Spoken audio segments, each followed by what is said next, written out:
Vamos a una invitación que va a hacer el Mojarra David Galeano para hoy es.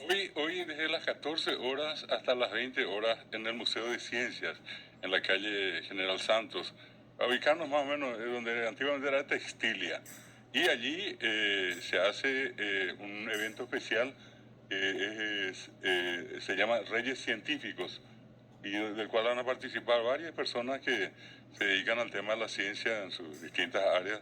Bueno, yo estoy invitado también. Me van a ver con barba blanca, una túnica, no digo no. ¿En serio? Aquí estamos. Vamos a estar esta ¿Vas a estar tarde. luqueado?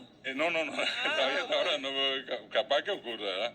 Bueno, y lo que sí que van a estar otros destacados investigadores, gente de ciencia que trabaja en distintos ámbitos en nuestro país y en el exterior. Una invitación muy especial del Museo de Ciencias, hoy desde las 14 horas hasta las 20 horas. Y se hace, a la vez la gente va a poder recorrer todas las instalaciones de este enorme e interesantísimo, muy moderno Museo de Ciencias que tenemos en nuestro país. Siempre buenas propuestas desde el MUSI. Así mismo, el MUSI destacadísimo en el tema hace la social. idea. Las preguntas, ¿cuáles son? En general, todo lo que Lo que la gente quiera le va a encontrar a cada uno de la gente que hace ciencia. Pueden sentarse, hablar con ellos, preguntar, en fin, lo que la gente Qué quiera. lindo, realmente qué lindo. Una cuestión medio Interesante. itinerante, Sí. pueden ir acá, allá, al otro lado, Perfecto. van conversando. ¿Se paga entrada?